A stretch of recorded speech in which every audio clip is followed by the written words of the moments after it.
Hello everyone, एक नया topic लेकर के आए हैं हम आपके लिए 1786 का अधिनियम। इससे पहले हमने जो है रेगुलेटिंग एक्ट अधिनियम पढ़ा और फिर पिट का भारत अधिनियम पढ़ा। तो अब उसी सीरीज में हम लोग आगे जो है 1786 का जो अधिनियम है, जो ईस्ट इंडिया कंपनी के शासन के दौरान पारित होता है, उसको हम आज समझने का प्रयास करेंगे। तो देखिए, हमने कहा कि हम भारत में संवैधानिक विकास को समझने की कोशिश कर रहे हैं।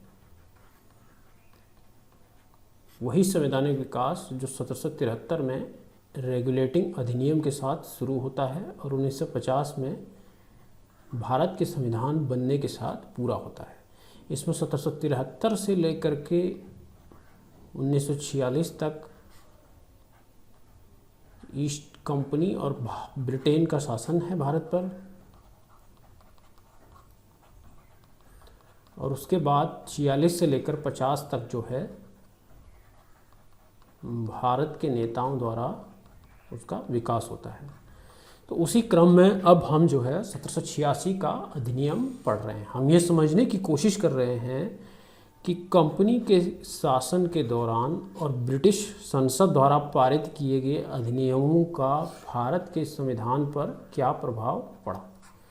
तो उसके लिए आवश्यक है कि हम एक एक अधिनियम को, एक एक रिपोर्ट को अच्छे से समझें, ताकि बाद में जब हम भारत के संविधान के प्रावधानों को समझें तो उनकी जो फाउंडेशन है, उनकी जो रूट्स है, उसको समझने में आसानी हो।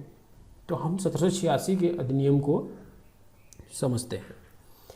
तो पहले इसकी हम पृष्ठभूमि को समझेंगे। हम ये समझेंगे कि इस अधिनियम के पारित होने में वो कौन से घटक हैं जो अधिनियम के प्रावधानों को प्रभावित कर रहे हैं। तो देखिए, 1700 हमने इससे पहले पढ़ा था कि पिछले अधिनियम में जब हमने पिट का भारत अधिनियम पढ़ा तो उसमें हमने कहा था कि 1775 से 1782 के बीच कंपनी और मराठा साम्राज्य के बीच जो युद्ध हुआ था उसमें कंपनी को भारी नुकसान हुआ था। उसका प्रभाव हमने पिट के भारत अधिनियम पर देखा था। पिछले लेक्चर में भी हमने आपको बताया था कि आपको किसी भी अधिनियम के प्रावधानों को रटने की या याद करने की आवश्यकता नहीं है, केवल समझने की आवश्यकता है कि जो प्रावधान हैं किसी अधिनियम के, वो किस तरह समानांतर जो ऐतिहासिक घटनाएं हो रही हैं उनके प्रभाव से उनको बने हैं। तो इसी तरीके से इस अधिनियम को भी हम इसी तरीके से समझने की कोशिश करेंगे। तो देखिए, 1784 में पिट के भारत अधिनियम के बाद भारत में एक नया गवर्नर जनरल आता है, उसका नाम है लॉर्ड कॉर्नवालिस। तो उसको बंगाल का जब गवर्नर जनरल बनाया गया तो उसकी शर्त थी कि वह बंगाल का गवर्नर जनरल तभी बनेगा जब ईस्ट इंडिया कंपनी के सेना प्रमुख यानी कमांडर इन चीफ की जो शक्ति है वो भी गवर्नर जनरल को दे दी जाए। तो ये उसकी एक शर्त थी। तो इसी शर्त को नए अधिनियम में रखने के लिए ब्रिटेन के प्रधानमंत्री विलियम पिट ने एक नया विधेयक संसद में रखा, उसे पारित कर दिया गया। तो इसको हम समझते हैं। हमने कहा कि ईस्ट इंडिया कंपनी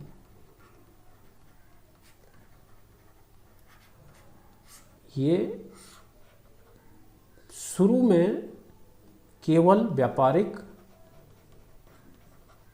संचालन कर रही है भारत में, और फिर धीरे धीरे जब इसकी शक्ति बढ़ गई तो 1707 में औरंगजेब की डेथ के बाद इसने अपना राजनीतिक प्रसार शुरू किया।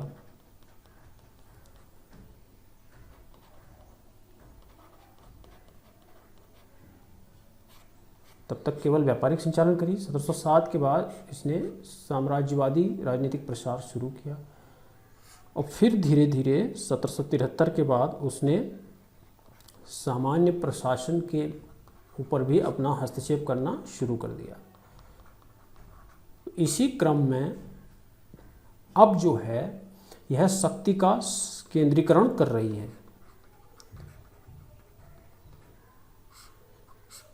उसी क्रम में ईस्ट इंडिया कंपनी में व्यापारिक संचालन, राजनीतिक प्रसार की जिम्मेदारी जो है सेना के ऊपर है,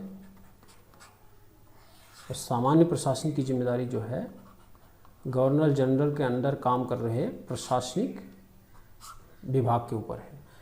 तो कॉर्नवालिस जो कि ब्रिटेन का कमांडर था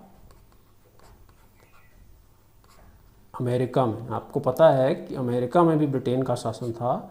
1776 में अमेरिका में जब क्रांति होती है तो वहाँ ब्रिटेन के साथ अमेरिका का युद्ध होता है, जिसमें ब्रिटेन को हार मिलती है। तो वहाँ से कॉर्नवालिस को स्थानांतरित करके भारत भेजा जाता है। वहाँ उसकी शर्त है कि जब तक सेना का प्रमुख कंपनी का और गवर्नर जनरल उन दोनों की जिम्मेदारी एक ही व्यक्ति को नहीं दी जाती, तब तक वो गवर्नर जनरल नहीं बनेगा। उसकी इसी शर्त को मानने के लिए ये अधिनियम पारित किया गया, ताकि गवर्नर जनरल और मुख्य सेनापति जो कंपनी का है उसकी दोनों की शक्तियाँ किसी एक व्यक्ति में निहित हो जाएं। इसके लिए ये अधिनियम पारित किया गया। उसके अलावा इसी में एक और प्रावधान जोड़ा गया कि हमने पहले आपको रेगुलेटिंग अधिनियम में समझाया था कि गवर्नर जनरल अपनी परिषद के निर्णयों को रद्द करने तथा अपने निर्णय लागू करने का अधिकार इस अधिनियम के तहत मिला उसको। तो रेगुलेटिंग अधिनियम में हमने आपको बताया था कि गवर्नर जनरल की मदद के लिए 4 सदस्यों की एक परिषद बनाई गई थी।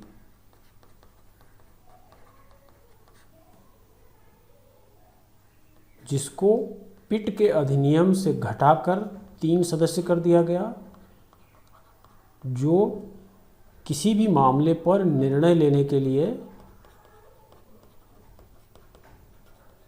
वोट देते थे और बहुमत से जो है निर्णय लिया जाता था।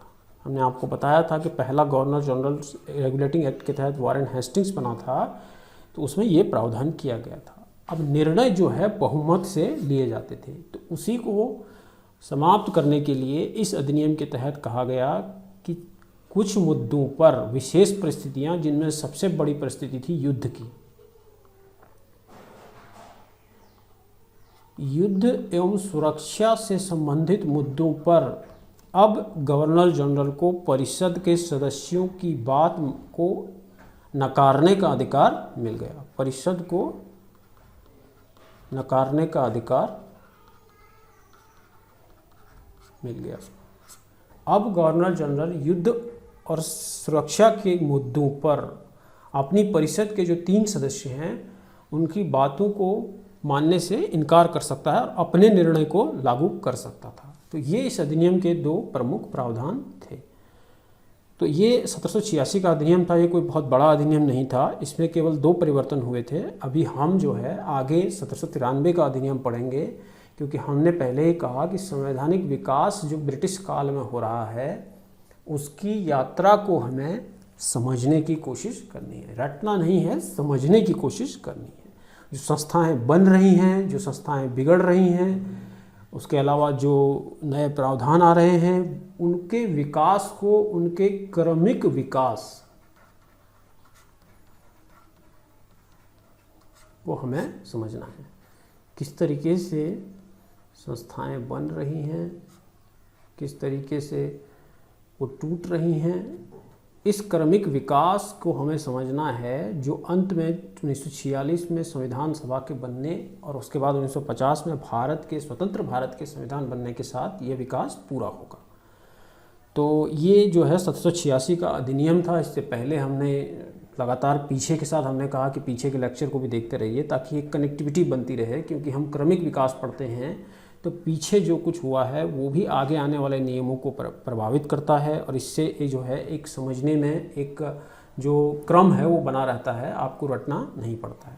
तो हम अगले लेक्चर में एक और जो है नया अधिनियम लेकर के आएंगे 1793 का। तब तक आप इस लेक्चर को देखिए और हमारे चैनल एकेडमी हिंदी को सब्सक्राइब करिए।